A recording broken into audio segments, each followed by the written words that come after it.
লেখিকা তাপসী দত্তের কনকাঞ্জলি।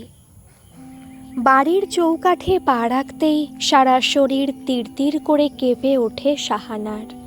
সেই বাড়ি, সেই ঘর, সেই উঠোন বদলায়নি কিছুই, সবই আগের মতো আছে।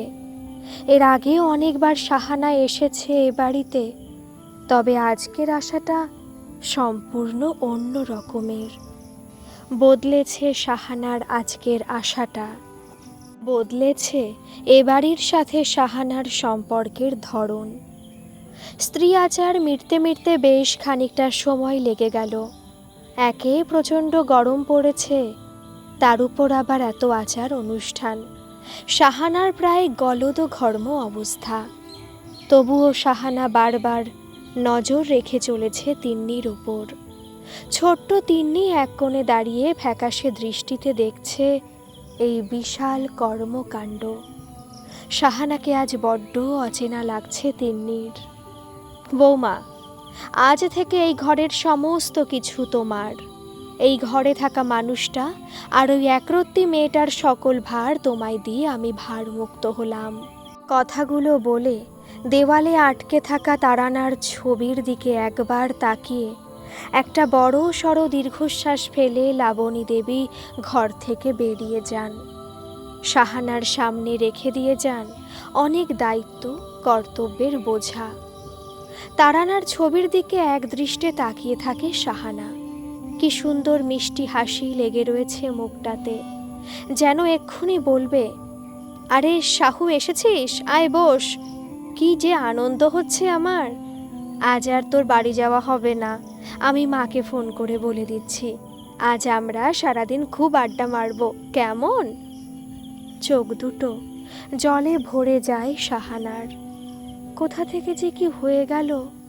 চোখ দুটো মুছে নিয়ে আলমারি থেকে তারানার পছন্দের হলুদ জমির ওপর লাল সোনালি পাড়ের ঢাকাই জামদানিটা বার করে সাহানা। এই শাড়িটা জিজু ভাত কাপড়ে দিয়েছিল তারানাকে।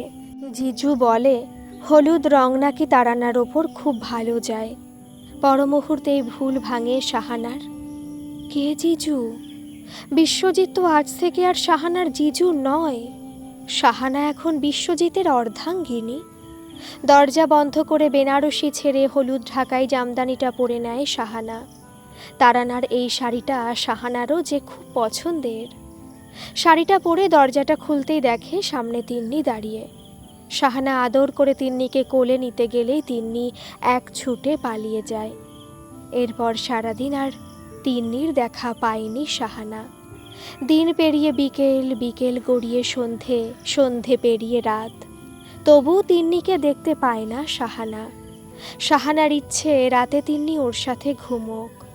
অনেক বুঝিয়ে সুঝিয়ে তিন্নিকে আনা হলো সাহানার ঘরে। সারাদিন তিন্নি ঠাম্মার কাছে কান্নাকাটি করেছে। সাহানাকে দেখে তিন্নির কান্না আরও বেড়ে গেল। লাবণী দেবী যত বোঝান, তিন্নি সোনা, এই তোমার নতুন মা, আজ থেকে একেই মা বলে ডাকবে। 6 বছরের তিন্নি ততই কান্না জুড়ে দেয়, এটা আমার মাসিমণি, আমার মা তো ছবিতে রয়েছে। অনেক চেষ্টা করে তিন্নিকে বোঝানো গেল না, আর সাহানার কাছে শোয়ানো গেল না। তারানা বিশ্বজিতের বিয়েটা হয়েছিল প্রেম করে। তারানা খুব ভালো রবীন্দ্রসঙ্গীত গাইতো। পাড়ায় রবীন্দ্র নজরুল সন্ধ্যার আয়োজন চলছে। উদ্বোধনী সঙ্গীতে তারানা সেন। লাল পাড় সাদা শাড়িতে তারানাকে সেদিন অপূর্ব লাগছিল। হে নূতন গানটার মধ্যে দিয়ে বিশ্বজিতের হৃদয়ে পাকাপাকি জায়গা করে নিয়েছিল তারানা। সেই সূত্র আলাপের, তারপর প্রেম, আর শেষে বিয়ে। সুখী দম্পতি বলতে যা বোঝায় ওরা ছিল তাই। বিশ্বজিতের বাবা মাও তারানাকে চোখে হারাতো। ওনাদের মেয়ের অভাব তারানাই পূরণ করে দিয়েছিল। এরপর তিন্নির জন্ম। সময়গুলো যেন আনন্দের ভেলায় ভেসে কেটে গেছিল তারানার। বেশ কিছুদিন ধরেই শরীরটা ভালো যাচ্ছিল না তারানার। একটুতেই হাঁপিয়ে পড়তো। বুকের মধ্যে সবসময় যেন একটা দমচাপা কষ্ট। ডাক্তারের কাছে নিয়ে গেছিল বিশ্বজিৎ। গ্যাস অম্বলের ওষুধ দিয়ে ডাক্তার ছেড়ে দিয়েছিলেন। শারীরিক কষ্টটাকে গ্যাস অম্বলের কষ্ট ভেবেই তারানা অসুস্থ শরীরটাকে টেনে নিয়ে যাচ্ছিল। সেদিন রাতে তিন্নি কিছুতেই ঘুমোতে চাইছিল না। বিশ্বজিতের সাথে গল্প করতে করতে ছোট্ট তিন্নিকে ঘুম পাড়াবার চেষ্টা করছিল তারানা। সব কিছু ঠিকঠাকই ছিল। তারানা বিশ্বজিৎ গল্পে মশগুল। হঠাৎ বুকের মধ্যে দমচাপা কষ্টটা আবার ফিরে আসে তারানার। বার কয়েক বমি, তারপর সব শেষ। কেউ কিছু বুঝে ওঠার আগেই তারানা সংসারের মায়া কাটিয়ে তিন্নি বিশ্বজিৎকে একা করে দিয়ে পরলোকে পাড়ি জমায়। 4.5 বছরের তিন্নি মা ছাড়া তখন বড্ড অসহায়। কারো কাছেই থাকতে চায় না একমাত্র সাহানা ছাড়া। সাহানার সাহচর্যে তিন্নি একটু ভালো থাকে, আবার সাহানার কাছ থেকে আলাদা করে নিলে কেঁদে কেটে অসুস্থ হয়ে পড়ে। একই অবস্থা বিশ্বজিতেরও। তারানা চলে যাবার পর কেমন যেন হয়ে যায় বিশ্বজিৎ। কাজে মন নেই, দিনের পর দিন অফিস কামাই, খাওয়া দাওয়া নেই। এই 2 মেয়ে বাবাকে নিয়ে বিশ্বজিতের বুড়ো বাবা মা অথই জলে হাবুডুবু খেতে থাকেন। সাহানা মাঝে মাঝে এসে সংসারের হাল ধরত। সাহানা যখন আসতো তখন যেন এই সংসারে প্রাণ ফিরে আসতো। ভালো থাকতো তিন্নি, বিশ্বজিৎ। সাহানাও কখন যেন একাত্ম হয়ে গেছিল এই পরিবারের সাথে। 2 পরিবারের সম্মতিক্রমে সাহানার আপত্তি ছাড়া সাহানা বিশ্বজিতের বিয়েটা হয়ে যায়। এই বিয়ে নিয়ে সাহানা বা বিশ্বজিৎ কারোরই তেমন অমত ছিল না। সাহানা ভীষণভাবে প্রাণপ্রিয় দিদির ফেলে যাওয়া সংসারটাকে গোছাতে চাইছিল। তিন্নিকে ভালোবেসেছিল নিজের মেয়ের মতো। আর বিশ্বজিৎ সদ্য স্ত্রী হারাই অসহায় মানুষটাকেও কখন যেন হৃদ মাঝারে ঠাঁই দিয়েছিল সাহানা। তাই হয়তো এই বিয়ে নিয়ে সাহানার আপত্তি ছিল না। বিশ্বজিৎ হয়তো সাহানাকে আঁকড়ে নিজের ভালোবাসাকে ফিরে পেতে চেয়েছিল। তুমি আমার মায়ের শাড়ি পরেছো কেন? তুমি জানো না এইটা আমার মায়ের শাড়ি?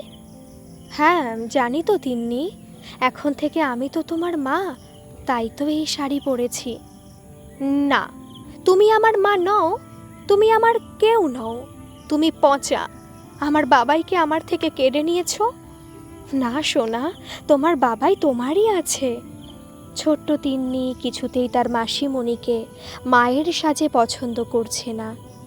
যে মাসিমণির কাছে তিন্নি ভালো থাকতো সেই মাসিমণিকে এখন দেখলেই রেগে যায়। সাহানার কপালে চিন্তার ভাঁজ পড়ে। তবে কি কোনোদিনই সে তিন্নির মা হয়ে উঠতে পারবে না? তিন্নিকে মানুষ করার জন্য সাহানা নিজে সন্তান ধারণ করেনি, পাছে তিন্নির অযত্ন হয়। তিন্নির ছোটোখাটো সব ব্যাপারে সাহানার কড়া নজর। যদিও তিন্নি কিন্তু সাহানার থেকে দূরত্ব বজায় রেখেছিল। সাহানা এই সংসারে আসা অবধি তিন্নি ভালো করে সাহানার সাথে কথা বলেনি, এমনকি কোনো রকম সম্বোধন করেনি তার প্রিয় মাসিমণিকে। হয়তো সাহানাকে নিজের মায়ের স্থানে তিন্নির ছোট্ট কোমল হৃদয় মেনে নিতে পারেনি। সাহানা কিন্তু পরম যত্নে আগলে রেখেছিল তার ধুরি দিদির এই সংসারকে। সংসারটা দিদিরই তো। দিদির সন্তানকে মাতৃস্নেহে পালন করেও নিজের সন্তান করে তুলতে পারেনি। বিশ্বজিৎ কথায় কথায় সাহানার সাথে তারানার তুলনা টেনে আনত। হয়তো তার প্রিয়তমা স্বর্গীয়া স্ত্রীকে ভুলতে না পারাই এর কারণ। তারানা না থেকেও ভীষণভাবে এই সংসারের একজন হয়েছিল। এই সংসারের সব কিছুতেই তারানার উপস্থিতি, তারানার ছোঁয়া। তবু কিসের এক অমোঘ টানে সাহানা এই সংসারের সাথে নিজেকে বেঁধে ফেলেছিল। না, তবে আত্মার টান, ভালোবাসার টান বড্ড বেশি ছিল। তা সে তিন্নি যতই সাহানাকে মা বলে অস্বীকার করুক না কেন। সারা বাড়ি সেজে উঠেছে ফুলে আর আলোয়। বাইরে সানাইয়ের মন কেমন করা সুর। আজ তারানার কথা বড্ড মনে পড়ছে সাহানার। তারানার ছবির দিকে তাকিয়ে কিছুতেই নিজের আবেগ ধরে রাখতে পারে না। চোখের জলে ভিজে যায় সারা শরীর। দিদি, আজ আমাদের তিন্নির বিয়ে। আজ বড় আনন্দের দিন। এই দিনে তুই নেই। জানি না আমি তিন্নিকে কতটা ভালোবাসা দিতে পেরেছি। তবে এত বছরেও ওর মা হয়ে উঠতে পারিনি আমি। আমায় ক্ষমা করিস দিদি। MBA পাশ করে একটা বড় মাল্টিন্যাশনাল কোম্পানিতে চাকরি করছে তিন্নি। সায়ক তিন্নির সহকর্মী। দুটিকে বেশ ভালোই মানিয়েছে। দুজনের বনিবনাও চমৎকার।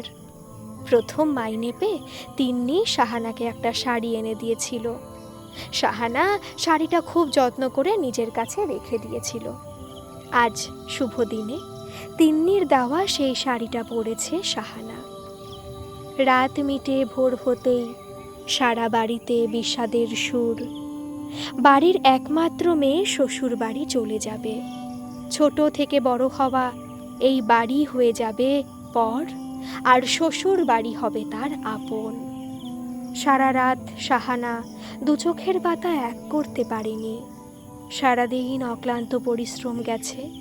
তার ওপর তিন্নি শ্বশুর বাড়ি চলে যাবে। সেই 6 বছর বয়স থেকে নিজে হাতে তিন্নিকে মানুষ করেছে শাহানা। তিন্নির ব্যথায় ব্যথা পেয়েছে, তিন্নির সুখে হেসেছে। সে যতই তিন্নি শাহানাকে দূরে সরিয়ে রাখুক না কেন, শাহানা তো পারেনি একদিনের জন্য তিন্নিকে নিজের মন থেকে দূরে সরাতে। কাল থেকে সে তিন্নি পর হয়ে যাবে। শাহানার এখন যত কষ্ট হচ্ছে, এত কষ্ট বোধ হয় তারানা চলে যাবার পরও পায়নি শাহানা। বর কনেকে আশীর্বাদ পর্ব মিটে যাওয়ার পর চাল দিয়ে মায়ের ঋণ শোধ করার পালা।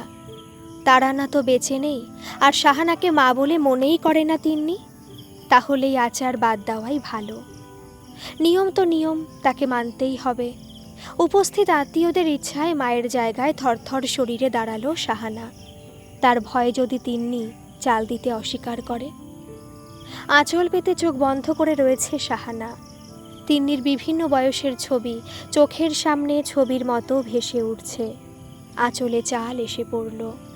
শাহানা কি ভুল শুনছে?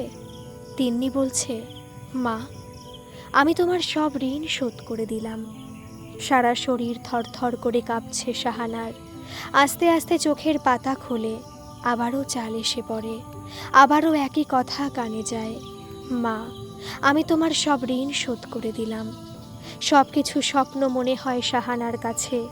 যে ডাকের জন্য এত বছর অপেক্ষা করেছে, আজ তিন্নির মুখে সেই ডাক। তৃতীয়বার চাল দিয়ে তিন্নি পেছন ফিরে তাকায়। আমায় ক্ষমা করো মা, আমি তোমার প্রতি অনেক অবিচার করেছি। তোমার ঋণ কখনো শোধ করতে পারবো না। তুমি আমার মা হতে পেরেছ, আমি তোমার মেয়ে হতে পারিনি। দুজনে দুজনকে জড়িয়ে ধরে কাঁদতে থাকে। মা মেয়ের মিলনে ভেঙে গুড়িয়ে যায় সব নিয়মের বেড়াজাল। বড়রা বলতে ভুলে যায়, ওরে তিন্নি, তোর যে পেছনে ফিরে তাকানো মানা। গল্পটি কেমন লাগলো একটা কমেন্ট করে জানাবেন, আর ভালো লাগলে প্লিজ একটা সাবস্ক্রাইব করে দেবেন। ধন্যবাদ।